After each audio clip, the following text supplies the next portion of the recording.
Nippon India mutual fund जो Nippon asset management company है उसके ऊपर सेबी ने 3 लाख रुपए की पेनल्टी लगा दी है।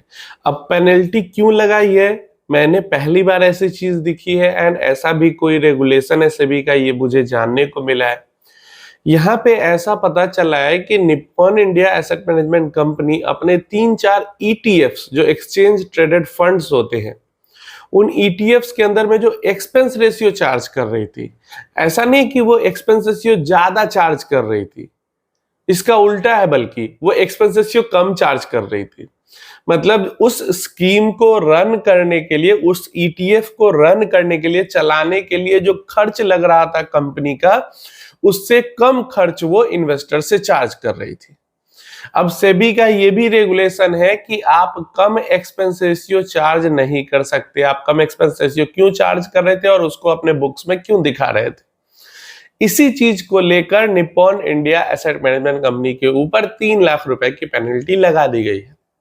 अब कोई म्यूचुअल फंड कंपनी अपने स्कीम में जो रेगुलेशन है, अपर लिमिट तो है रेगुलेशन का, तो उस अपर लिमिट से ऊपर एक्सपेंस रेशियो चार्ज करती है तो पेनल्टी लगाया जाए तो समझ में आता है। कोई जो है कोई अदर एक्सपेंसेस उस एक्सपेंस रेशियो में डाल दिया जाए तो चार्ज लगती है तो समझ में आता है। लेकिन यहाँ पे निप्पॉन म्यूचुअल फंड के साथ तो उल्टा ही हो गया। यहाँ पे ये लोग कम एक्सपेंस रेशियो चार्ज कर रहे थे, फिर भी इनके ऊपर पेनल्टी लगा दी। दूसरी खबर है क्वांट स्मॉल कैप फंड के बारे में। तो क्वांट स्मॉल कैप फंड के अंदर में काफी भारी भरकम चेंजेस क्वांट म्यूचुअल फंड्स ने की है। क्वांट स्मॉल कैप के जो इन्वेस्टर थे उनकी थोड़ी सी कंप्लेन थी कि रिसेंट कुछ हफ्तों में, महीनों में क्वांट अच्छा परफॉर्म नहीं कर रहा, और इसके लिए सबसे बड़ी जिम्मेदारी ठहराई जा रही थी एचडीएफसी के अंदर जो होल्डिंग बढ़ाई, बहुत ज्यादा 7-8% की होल्डिंग कर ली थी, बहुत top 10 top second most holding वाला स्टॉक हो गया था एचडीएफसी बैंक। तो इस कारण से भी होल्डिंग पे और रिटर्न्स पे थोड़ा सा असर आ रहा था। तो यहाँ पे अगर इस लेटेस्ट जो डेटा आया है क्वांट स्मॉल कैप फंड का, हमें देखने को मिला है कि इसका जो एयूएम है उसके अंदर लगभग 7%, 6.8% का जंप देखने को मिला है। 22,000 से 24,000 करोड़ एयूएम हो गया है। टॉप 10 जो होल्डिंग है क्वांट स्मॉल कैप फंड की, उसमें एक ही महीने में बहुत भारी भरकम यहाँ पे फेरबदल किया गया। जैसे रिलायंस के अंदर में 1% से डिक्रीज की गई है होल्डिंग। एचडीएफसी बैंक तो टॉप 10 से बाहर ही निकल गया, 5% से ज्यादा इसके अंदर स्टेक में रिडक्शन, मतलब बहुत ज्यादा क्वांट स्मॉल कैप फंड ने बेचा है एचडीएफसी बैंक को। इसके बाद जियो फाइनेंशियल के अंदर में 0.8% घटाया गया है। एजिस लॉजिस्टिक के अंदर में लगभग 0.9% जो होल्डिंग है उसको बढ़ाई गई है। इसके अलावा बीकाजी फूड्स में भी होल्डिंग घटाई गई है 0.23%। अदानी पावर के अंदर भी होल्डिंग घटाई गई है। इसके अलावा आईआरबी इंफ्रास्ट्रक्चर टॉप 10 से बाहर निकल गया है, बहुत ज्यादा बेचा गया है इसको। इसके अलावा हुडको को बहुत ज्यादा बेचा गया है, वो भी टॉप 10 से बाहर निकल गया है। आरबीएल बैंक के अंदर होल्डिंग घटाई गई है। नेल्को के अंदर होल्डिंग घटाई गई है। इसके अलावा आदित्य बिरला के अंदर लगभग उतनी ही होल्डिंग है, मतलब टॉप 10 में वो आ गए हैं, तो लगभग 4-4.5% की होल्डिंग बढ़ाई गई है इसके अंदर में। इसके अलावा एचएफसीएल के अंदर भी होल्डिंग बढ़ाई गई है और अब ये टॉप 10 के अंदर आ चुके हैं।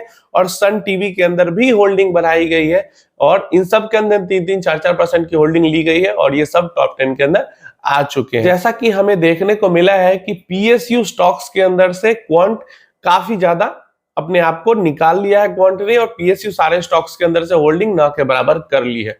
और मार्केट के अंदर भी हमें वही देखने मिल रहा है, पीएसयू स्टॉक्स की अर्निंग अच्छी नहीं आ रही है। पीएसयू स्टॉक्स की जो रैली थी वो एक तरीके से स्टॉप लग चुका है, उनके अंदर अब गिरावट हो रही है।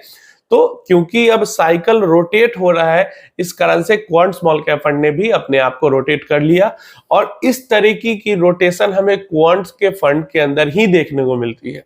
बाकी फंड में हमें ऐसा नहीं देखने को मिलता कि एक ही महीने के अंदर में 50% से ज्यादा टॉप 10 होल्डिंग्स के अंदर में चेंजेस आ जाए किसी म्यूचुअल फंड के अंदर में।